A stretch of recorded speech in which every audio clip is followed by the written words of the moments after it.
Hello' dear students, আজিৰ এই ভিডিঅ'লৈ তোমালোকক স্বাগতম জনাইছোঁ। আজিৰ ভিডিঅ'ত আমি আলোচনা কৰিম ইংৰাজী গ্ৰামাৰৰ এক গুৰুত্বপূৰ্ণ লেছন, যাৰ নাম হৈছে ভইচ। ভিডিঅ'টিলৈ আগবঢ়াৰ আগতে মই তোমালোকক এটি ৰিকুৱেষ্ট কৰিছোঁ, যদি তোমালোকে ভিডিঅ'টি চাই অলপো উপকৃত হোৱা তেনেহ'লে ভিডিঅ'টিত এটি লাইক কৰিবা আৰু ভিডিঅ'টি চাই কেনেকুৱা পাইছা কমেণ্ট কৰি জনাবলৈ পাহৰি নাযাবা। আৰু এনেকুৱা ধৰণৰ ভিডিঅ'বিলাক পাই থাকিবলৈ চেনেলটো ছাবস্ক্ৰাইব কৰি কাষত থকা বেল আইকনটো প্ৰেছ কৰিবা। ব'লা এতিয়া আমি লেছনটিলৈ আগবাঢ়োঁ।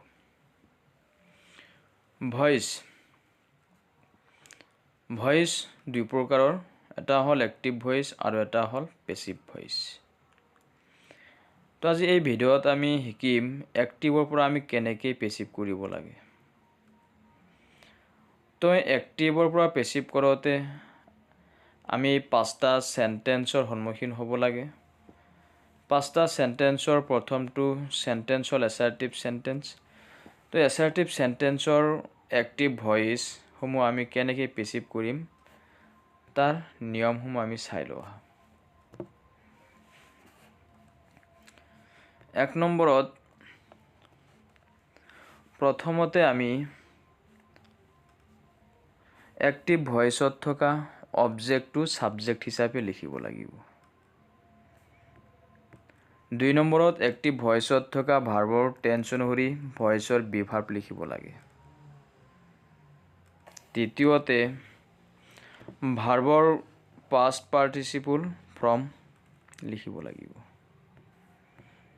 4 নম্বৰত বাই প্ৰিপজিশ্যন লিখিব লাগে। আৰু অৱশেষত এক্টিভ ভইচত থকা ছাবজেক্টটো পেছিভ ভইচত অবজেক্ট হিচাপে লিখিব লাগে। তো আমি কি ছাবজেক্ট থাকিলে আমাৰ কি অবজেক্ট হ'ব সেই সম্পৰ্কে জানি লওঁ। এটা উদাহৰণ চাই লওঁ। যদি আমাৰ ইয়াতে থাকে এক্টিভ ভইচত এনেকুৱা থাকে, হি লাইকস মি, তো ইয়াতে আমাৰ অবজেক্টটো হ'ল হি লাইকস মি। ইয়াতে আমাৰ অবজেক্টটো কি আছে? মি আছে। তেনেহ'লে আমাৰ ছাবজেক্টটো কি হ'ব পেছিভ ভইচত? যদি আমি পেছিভ ভইচত ছাবজেক্ট বনাওঁ, মি থাকিলে আমি কি লিখিব লাগিব? আই লিখিব লাগিব। তো এইকাৰণে ইয়াতে তলত দিয়া গৈছে চবখিনি। তো আই থাকিলে আমি মি লিখিব লাগিব অবজেক্টত, উই থাকিলে আছ লিখিব লাগিব, হি থাকিলে হিম লিখিব লাগিব, সি থাকিলে হাৰ লিখিব লাগিব, দে থাকিলে দেম লিখিব লাগিব। আৰু অবজেক্টত মি থাকিলে আমি পেছিভ ভইচত ছাবজেক্ট আই বনাব লাগিব। তো অবজেক্টত আছ থাকিলে আমি পেছিভত ছাবজেক্ট হিচাপে উই লিখিব লাগিব, হিম থাকিলে হি লিখিব লাগিব, হাৰ থাকিলে সি লিখিব লাগিব, দেম থাকিলে দে লিখিব লাগিব। এইখিনি হ'ল আমাৰ ছাবজেক্টৰ পৰা অবজেক্ট, অবজেক্টৰ পৰা ছাবজেক্ট। তো 2 নম্বৰত যিহেতু আমাৰ কৈছিল যে এক্টিভ ভইচত থকা ভাৰ্বৰ টেন্স অনুসৰি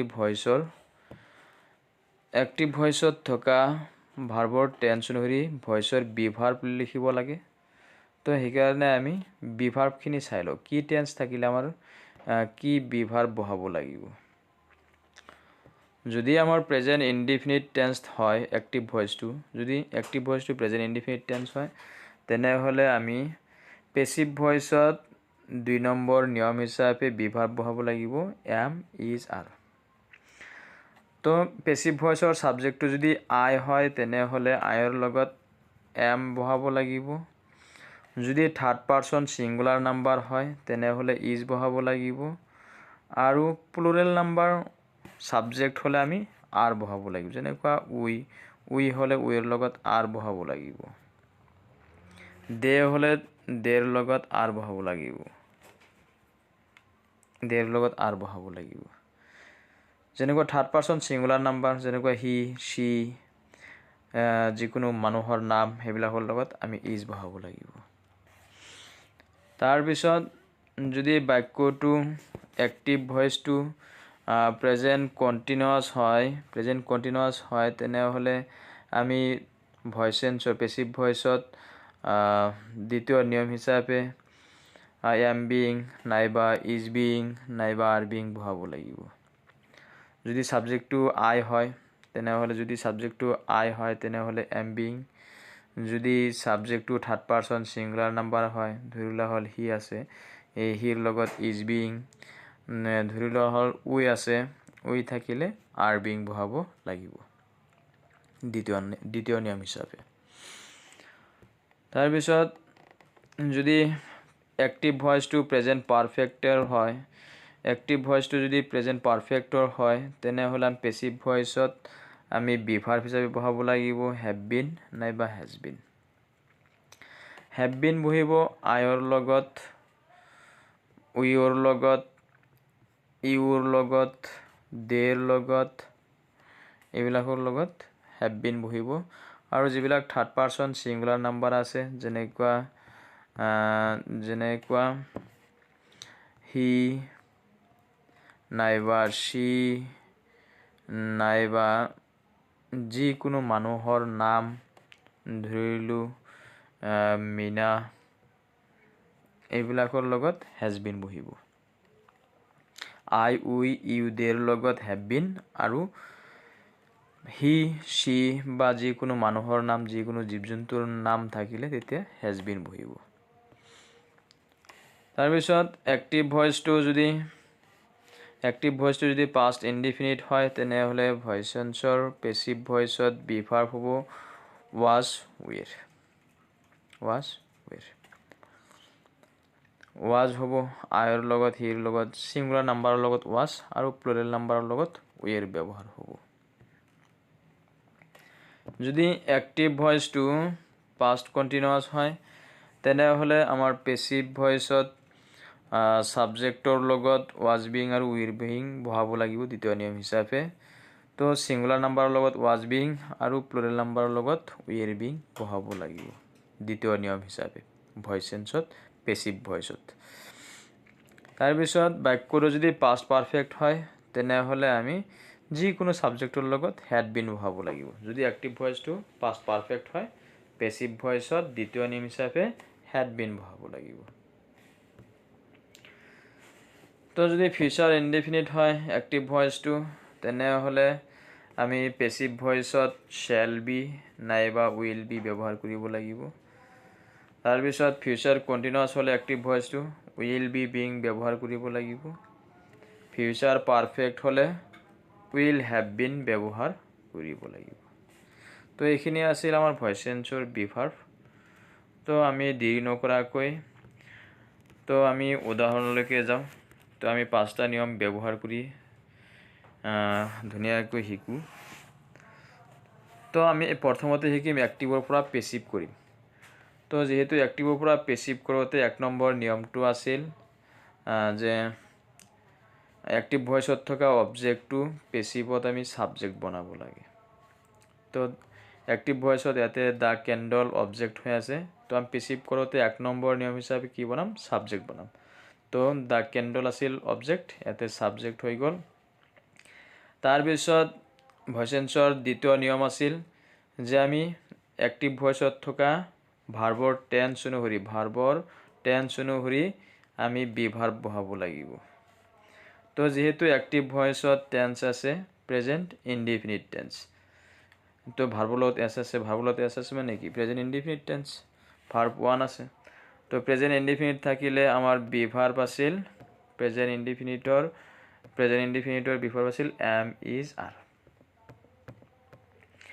তো যিহেতু আমাৰ ইয়াতে দ্য কেণ্ডেলটো থাৰ্ড পাৰ্চন ছিংগুলাৰ নাম্বাৰ,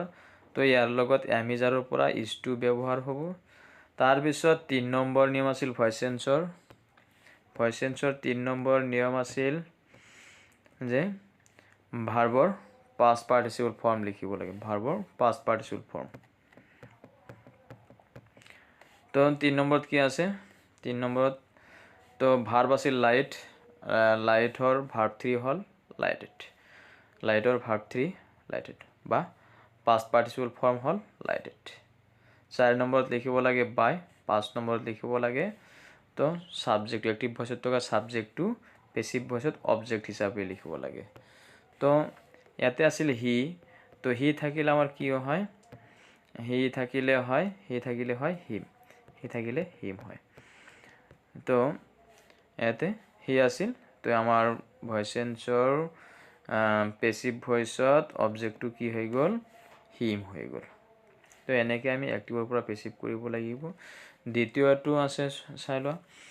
তো আই এম ড্ৰাইভিং এ কাৰ তো আমি জানো যে এক্টিভৰ পৰা পেসিভ কৰোঁতে 1 নম্বৰ নিয়ম অবজেক্টটো সাবজেক্ট বনাব লাগিব 2 নম্বৰত বিভাৰ্ব লিখিব লাগিব ভাৰ্বৰ টেন্স চাই কেনে তো ইয়াতে এক্টিভ ভয়েসত ইয়াতে কি টেন্স আছে ভাৰ্বৰ আইএনজি আছে মানে কন্টিনিউয়াস আৰু এমিজাৰ মানে হ'ল প্ৰেজেন্ট তো বাক্যটো প্ৰেজেন্ট কন্টিনিউয়াস আছে তো প্ৰেজেন্ট কন্টিনিউয়াস থাকিলে আমাৰ ভয়েস চেঞ্জৰ বিভাৰ্ব হ'ব am being is being R being তো যেহেতু এ কাৰৰ লগত কি বহিব ইজ বিং বহিব এ কাৰ থাৰ্ড পাৰ্সন সিঙ্গুলাৰ নাম্বাৰ সেইকাৰণে এ কাৰৰ লগত ইজ বিং বহি যাব 3 নম্বৰ নিয়ম হ'ল যে ভাৰ্বৰ পাষ্ট পাৰ্টিচিপল ফৰ্ম লিখিব লাগে তো ড্ৰাইভিংৰ পাষ্ট পাৰ্টিচিপল ফৰ্মটো হ'ল ড্ৰাইভিং 4 নম্বৰ নিয়মত বাই লিখিব লাগে 5 নম্বৰত তো এক্টিভ ভয়েসত থকা সাবজেক্টটো পেসিভত অবজেক্ট হিচাপে লিখিব লাগে তো আই সাবজেক্ট হিচাপে থাকিলে পেসিভত অবজেক্ট কি হৈ যাব আইৰ অবজেক্ট মি হৈ যাব তাৰপিছত 3 নম্বৰটো আছে she has stolen my book তো ইয়াতে আমাৰ অবজেক্ট আছে মাই বুক তো এক্টিভৰ পৰা পেসিভ কৰোঁতে এইটো সাবজেক্ট হৈ যাব মাই বুক লিখি দিব লাগিব তাৰপিছত দ্বিতীয়তে আমি বিভাৰ্ব লিখিব লাগিব 1 নম্বৰত অবজেক্ট টু সাবজেক্ট 2 নম্বৰত বিভাৰ্ব তো বিভাৰ্ব কেনেকৈ লিখিম তো আমি টেন্স চাম ভাৰ্বৰ টেন্স চাম এক্টিভ ভয়েসত থকা ভাৰ্বটোৰ টেন্স চাম তো ইয়াতে কি আছে হ্যাভ বা হ্যাজ আৰু ভাৰ্বৰ পাষ্ট পাৰ্টিচিপল ফৰ্ম আছে তো কি টেন্স আছে প্ৰেজেন্ট পাৰফেক্ট টেন্স আছে প্ৰেজেন্ট পাৰফেক্ট টেন্স থাকিলে আমাৰ ভয়েস চেঞ্জৰ বিভার্ব হয় হ্যাভ বিন বা হ্যাজ বিন যেহেতু মাই বুক তো ইয়াতে বুকটো হ'ল থার্ড পার্সন সিঙ্গুলার নাম্বার তো ইয়াৰ লগত কি বহিব হ্যাজ বহিব তো মাই বুক হ্যাজ বিন তাৰপিছত ষ্টলেন ইয়াতে ভাৰ্ব 3 হৈ আছে পাষ্ট পাৰ্টিচিপল ফৰ্মে হৈ আছে তো ইয়াতে চেঞ্জ কৰাৰ কোনো দৰকাৰ নাই তো ষ্টলেন হৈ যাব তাৰপিছত 4 নম্বৰ নিয়ম আছিল বাই 5 নম্বৰ নিয়ম তো এক্টিভ ভয়েসত থকা সাবজেক্টটো পেসিভ ভয়েসত অবজেক্ট হিচাপে লিখিব লাগে তো শিৰ অবজেক্টটো হ'ল হাৰ তো পেসিভ হৈ গ'ল তাৰপিছত ঠিক তেনেকুৱাকৈ দিয়া আছে গোটেইবিলাক এটাৰ পিছত এটা টেন্স দিয়া আছে তো ইয়াতে দে ফিনিশ দ্য ওয়ার্ক তো আমি এক্টিভৰ পৰা পেসিভ কৰোঁতে দ্য ওয়াৰ্কটো আগত দিব লাগিব দ্য ওয়াৰ্ক সাবজেক্ট বনাব লাগিব দ্য ওয়াৰ্ক তাৰপিছত ইয়াতে ওয়াজটো ক'ৰ পৰা আহিল তো ওয়াজটো আহিল ইয়াতে আমি টেন্স চাব লাগিব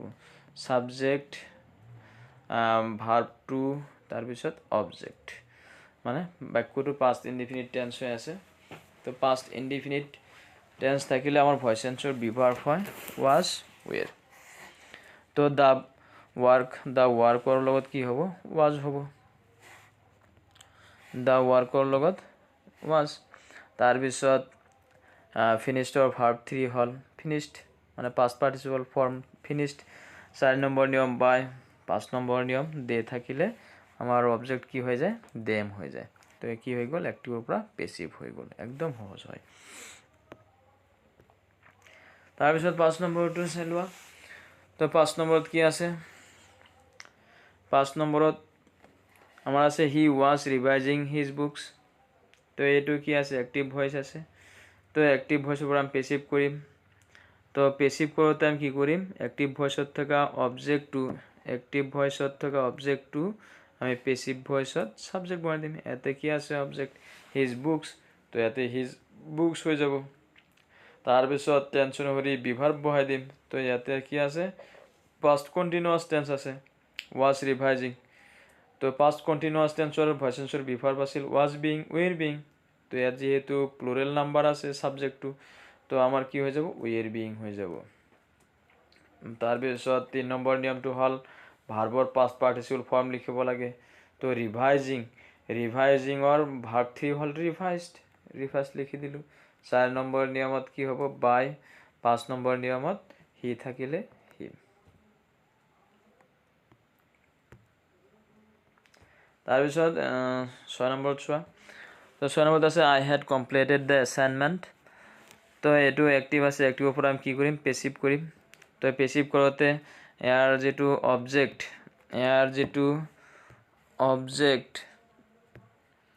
অবজেক্টটো আছে দ্য এছাইনমেণ্টটো কি হৈ যাব সাবজেক্ট হৈ যাব তাৰপিছত ভাৰ্বৰ টেন্স অনুযায়ী বিভাৰ্ব বহাব লাগিব ভইচ এন্সাৰ বিভাৰ্ব বহাব লাগিব তো ইয়াতে হ্যাড কমপ্লিটেড আছে মানে পাষ্ট পাৰফেক্ট আছে পাষ্ট পাৰফেক্টৰ ভইচ এন্সাৰ বিভাৰ্ব আছিল হ্যাড বিন তো তাৰপিছত আমি লিখিব লাগে 3 নম্বৰত ভাৰ্বৰ পাষ্ট পাৰ্টিচিপল ফৰ্ম ইয়াতে ভাৰ্বৰ পাষ্ট পাৰ্টিচিপল ফৰ্মে আছে পাষ্ট পাৰফেক্ট বা প্ৰেজেন্ট পাৰফেক্ট বা ফিউচাৰ পাৰফেক্টত সদায় ভাৰ্বৰ পাষ্ট পাৰ্টিচিপল ফৰ্মতেই থাকে তো কমপ্লিটেডৰ ভাৰ্ব 3 হল কমপ্লিটেড 4 নম্বৰ নিয়ম বাই 5 নম্বৰ নিয়ম আই থাকিলে মি লিখিব লাগে তো পেছিভ হৈ গ'ল তো বিশেষ একো ডাঙৰ কথা নহয় কেৱল আমি 5টা নিয়ম ফলো কৰিলে ধুনীয়াকৈ এক্টিভৰ পৰা পেছিভ কৰি দিব পাৰিম তো 7 নম্বৰত কি আছে my uncle will pay my tuition fee তো ইয়াতে আমাৰ অবজেক্ট কি আছে মাই টিউশন ফি তো মাই টিউশন ফিটো হ'ব সাবজেক্ট তাৰপিছত আমি বিভাৰ্ব বহাম বিভাৰ্ব কেনেকৈ বহাম ভাৰ্বৰ টেন্স চাম তো ইয়াতে কি আছে উইল পে তো উইল থকাৰ লগে লগে ফিউচাৰ আৰু পেটো ভাৰ্ব 1ত আছে তো ফিউচাৰ ইনডিফিনিট হৈ আছে বাক্যটো তো ফিউচাৰ ইনডিফিনিটৰ ভইচ এন্সাৰ বিভাৰ্ব আছিল শ্যাল বি উইল বি তো যেহেতু মাই টিউশন ফি আছে তো উইল বি হৈ যাব তাৰপিছত পেৰ ভাৰ্ব 3 মানে past participle form paid 4 number নিয়ম বাই 5 নম্বৰত আমাৰ হ'ব যে এক্টিভ ভইচত থকা সাবজেক্টটো পেছিভত অবজেক্ট হৈ যায় তো মাই আঙ্কল হৈ যাব তাৰপিছত এতে আছে we shall have done our homework তো এইটো পেছিভ কৰিম পেছিভ কৰোঁতে 1 নম্বৰত আমি কি কৰিম ইয়াৰ যেটো অবজেক্ট আছে আৱাৰ হোমৱৰ্কটো সাবজেক্ট বনাই দিম তাৰপিছত এই এক্টিভ ভইচত থকা ভাৰ্বৰ টেন্স অনুযায়ী বিভাৰ্ব বহাম যেহেতু ইয়াতে shall have done future perfect tense আছে তো ফিউচাৰ পাৰফেক্টৰ ভইচ এন্সাৰ বিভাৰ্ব হল উইল হেভ বিন তো উইল হেভ বিন বহাই দিলোঁ তাৰপিছত ইয়াতে যেহেতু পাৰফেক্ট টেন্স আছে ভাৰ্বৰ পাষ্ট পাৰ্টিচিপল ফৰ্মে আছে তো ইয়াতে ভাৰ্বৰ পাষ্ট পাৰ্টিচিপল ফৰ্মে লিখিব লাগে তো ডানৰ পাষ্ট পাৰ্টিচিপল ফৰ্ম ডান 4 নম্বৰ নিয়মত বাই 5 নম্বৰ নিয়ম উই থাকিলে আস লিখিব লাগে তো এনেকৈ আমি এক্টিভৰ পৰা পেছিভ কৰিব লাগিব এক্টিভৰ পৰা পেছিভ কৰোঁতে এই 5টা নিয়ম আমি ফলো কৰিম এই 5টা নিয়ম ফলো কৰিলে এক্টিভৰ পৰা যেতিয়া আমি পেছিভ কৰিম পেছিভ কৰোঁতে আমি ধুনীয়াকৈ এই 5টা নিয়ম আমি ফলো কৰিম একফালৰ পৰা প্ৰথমত এক্টিভ ভইচত থকা অবজেক্টটো সাবজেক্ট হিচাপে লিখিম তাৰপিছত ভাৰ্বৰ টেন্স অনুযায়ী বিভাৰ্ব লিখিম তাৰপিছত ভাৰ্বৰ পাষ্ট পাৰ্টিচিপল ফৰ্ম লিখিম তাৰপিছত বাই লিখিম তাৰপিছত আমি সাবজেক্টটো অবজেক্ট হিচাপে লিখিম তো এনেকৈ লিখিলে আমাৰ এক্টিভ ভইচৰ পৰা পেছিভ হৈ যাব তো এতিয়া আমি শিকো আহা আমি পেছিভৰ পৰা আমি এক্টিভ কেনেকৈ কৰোঁ পেছিভৰ পৰা এক্টিভ কৰাৰ নিয়ম এটাই হ'ল পেছিভৰ পৰা এক্টিভ কৰোঁতে আমি চাব লাগিব পেছিভ ভইচটোত বিভাৰ্ব কি আছে এই বিভাৰ্বটো চাই ল'ব লাগিব তো এইখিনি হ'ল আমাৰ পেছিভৰ পৰা এক্টিভ তো ইয়াতে চোৱা volleyball is played by them তো ইয়াতে আমাৰ বিভাৰ্ব হ'ল ইজ তো যেতিয়া আমি পেছিভৰ পৰা এক্টিভ কৰিম এক্টিভ কৰোঁতে আমি চাম পেছিভ ভইচটোত বিভাৰ্ব কি আছে এই বিভাৰ্বটো অনুযায়ী আমি টেন্স চাম সেই বিভাৰ্বটো কোনটো টেন্সত আছে তো এই ইজটো ক'ত আছে আমাৰ is to আছে যাই কেনে প্ৰেজেণ্ট ইনডিফিনিট টেন্সত তো যেহেতু প্ৰেজেণ্ট ইনডিফিনিট টেন্সত is to আছে প্ৰেজেণ্ট ইনডিফিনিট টেন্সত is আছে তো আমি বাক্যটো কি বনাব লাগিব প্ৰেজেণ্ট ইনডিফিনিট তো অ্যাক্টিভ বনাওতে আমি প্ৰেজেণ্ট ইনডিফিনিট বনাব লাগিব তো প্ৰেজেণ্ট ইনডিফিনিট যদি আমি বনাব খোজো তেনেহলে আমি প্ৰেজেণ্ট ইনডিফিনিটৰ যেটো স্ট্ৰাকচাৰ যেটো ফৰ্মুলা হেতু আমি জানিব লাগিব হেতু আছিল সাবজেক্ট ভাৰ্ব 1 তাৰ পিছত অবজেক্ট এইটো সূত্ৰত লিখিব লাগিব মানে পেসিভৰ পৰা অ্যাক্টিভ কৰোতে আমি টেন্সৰ সূত্ৰ মতে কৰিব লাগিব যেহেতু ইজ আছে ইয়াতে ইজ টু হল প্ৰেজেণ্ট ইনডিফিনিট টেন্সৰ ভয়েস টেন্সৰ বিভাৰ্ব তো আমি অ্যাক্টিভ ভয়েসটো প্ৰেজেণ্ট ইনডিফিনিটত লিখিব লাগিব তো প্ৰেজেণ্ট ইনডিফিনিটত লিখিবলৈ হলে আমি স্ট্ৰাকচাৰ ফলো কৰিব লাগিব সাবজেক্ট ভাৰ্ব 1 অবজেক্ট তো আমি স্ট্ৰাকচাৰ লিখোতেও আমি হেতু ফলো কৰিব লাগিব পেসিভ ভয়েসত অবজেক্ট কি আছিল পেসিভ ভয়েসত অবজেক্ট আছিল দেম দেমৰ সাবজেক্ট লিখিব লাগিব দেমৰ সাবজেক্ট হল দে দেমৰ সাবজেক্ট হল দে দে সাবজেক্ট হৈ গল তাৰ পিছত সূত্ৰ মতে আমাক লাগিব ভাৰ্ব 1 তো ভাৰ্ব প্লেডৰ ভাৰ্ব 1 হল প্লে প্লেডৰ ভাৰ্ব 1 হল প্লে তাৰ পিছত আমাক লাগে অবজেক্ট তো আমাৰ অবজেক্ট কোনটো হ'ব তো পেসিভ ভয়েসত থকা যেটো সাবজেক্ট আছে এটো অ্যাক্টিভ ভয়েসত অবজেক্ট হৈ আহিব তো ভুলিবল তো লিখি দিলো হৈ গল তো কি হৈ গল অ্যাক্টিভ ভয়েস হৈ গল পেসিভৰ পৰা অ্যাক্টিভ তো পেসিভৰ পৰা অ্যাক্টিভ কৰোতে আমি প্ৰথমত বিভাৰ্ব চাম তাৰ পিছত বিভাৰ্বটো কোনটো টেন্সত আছে সেই টেন্স অনুসৰি টেন্সৰ সূত্ৰ মতে আমি বাক্যটো লিখি দিম তো আমাৰ অ্যাক্টিভ ভয়েস হৈ যাব ঠিক তেনেকুৱা দ্বিতীয় বাক্যটোলৈ মন কৰা তো ইয়াতে আছে the work is being done by him the work is being done by him তো এইটো পেসিভ ভয়েসত আছে এটো অ্যাক্টিভ কৰিম অ্যাক্টিভ কৰোতে প্ৰথম আমি ধ্যান দিব লাগিব ইয়াত বিভাৰ্ব কি আছে এই বাক্যত বিভাৰ্ব হল is being to হল বিভাৰ্ব তো is being বিভাৰ্বটো কোন টেন্সত আছিল আমি হেতু চাব লাগিব আগত is being to আছিল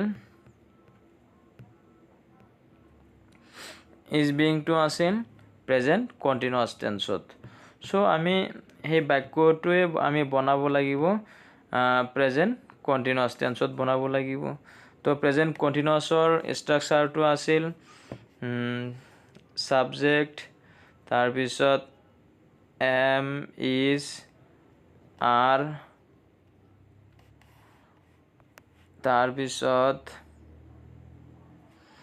ভাৰ্বৰ লগত ing তাৰ পিছত অবজেক্ট এই সূত্ৰ মতে লিখিব লাগিব তো যদি আমি সূত্ৰ মতে লিখিবলৈ যাও আমি প্ৰথম সাবজেক্ট লিখিব লাগে তো ইয়াতে পেসিভ ভয়েসত যেটো অবজেক্ট আছে হেতু আমি সাবজেক্ট বনাব লাগিব মানে উল্টাই দিব লাগিব হিমৰ সাবজেক্ট হল হি তাৰ পিছত আমাক এমিজাৰ লাগিব হিৰ লগত এম ইজাৰৰ পৰা কোনটো বহিব ইজ বহিব মানে আইৰ লগত এম বহে বহুবচনৰ লগত আৰ তো ইজ বহিব থাৰ্ড পাৰসন সিঙ্গল নাম্বাৰ যিবিলাক হি সি আছে নাম সাম আছে সেইবিলাকৰ লগত ইজ বহি যাব তো হি ইজ তাৰ পিছত ভাৰ্বৰ লগত আইএনজি হলে ইয়াতে ভাৰ্ব আছিল ডান ডানৰ ভাৰ্ব কি হয় ভাৰ্ব 1 হয় ডুৰ লগত আমি আইএনজি ব্যৱহাৰ কৰিব লাগিব ডু আইএনজি টই তাৰ পিছত আমাৰ ইয়াতে কি আছে অবজেক্ট তো যেহেতু পেসিভ ভয়েসত থকা সাবজেক্টটো আমাৰ অ্যাক্টিভ ভয়েসত কি হৈ যায় অবজেক্ট হৈ যায় তো দা ওয়ার্কটো আছিল সাবজেক্ট ইয়াতে অবজেক্ট হৈ যাব দা ওয়ার্ক তো এনেকৈ লিখিলে আমাৰ পেসিভৰ পৰা অ্যাক্টিভ হৈ যাব মেইনলি আমি চাব লাগিব যে পেসিভ ভয়েসত বিভার্ব কি আছে সেই বিভার্বটো কোন টেন্সৰ হয় আৰু কোনটো টেন্সত লিখিব লাগিব আমি তো ইয়াতে আছে ইজ বিং থাকিলে আমি জানো যে প্রেজেন্ট কন্টিনিউয়াস তো প্রেজেন্ট কন্টিনিউয়াস টেন্সৰ স্ট্ৰাকচাৰ মতে লিখিলে আমাৰ অ্যাক্টিভ ভয়েসটো হৈ যাব তো তৃতীয় বাক্যটোলৈ মন কৰা ইয়াতে কি আছে যে a snake has been killed by Pranav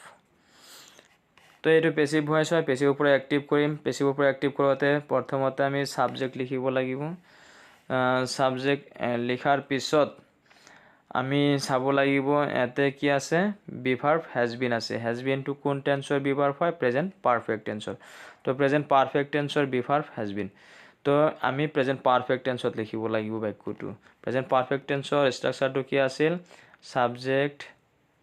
have has তাৰপিছত ভাৰ্ব 3 তাৰপিছত অবজেক্ট এই সূত্ৰৰ মতে লিখি দিলেই হৈ যাব তো যেহেতু অবজেক্ট টু সাবজেক্ট হৈ আহিব সাবজেক্ট প্ৰণৱ হৈ গ'ল তাৰপিছত এই প্ৰণৱৰ লগত এতে হ্যাভৰ পৰা হ্যাভ বা হ্যাজ কোনটো হ'ব তো প্ৰণৱৰ লগত হ্যাজ হৈ যাব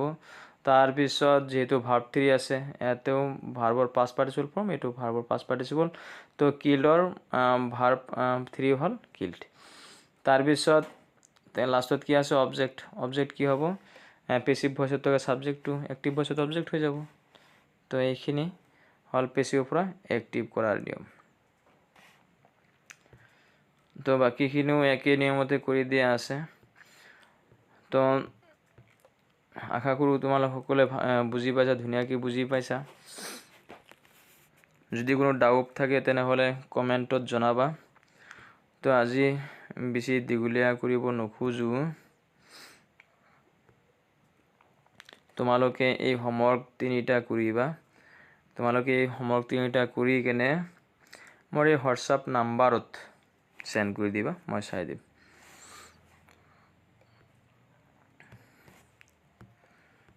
লাগিলে গোটেইকেইটা নিয়ম তোমালোকে স্ক্ৰীনশ্বট মাৰি কেনে আকৌ ৰিভাইজ কৰিবা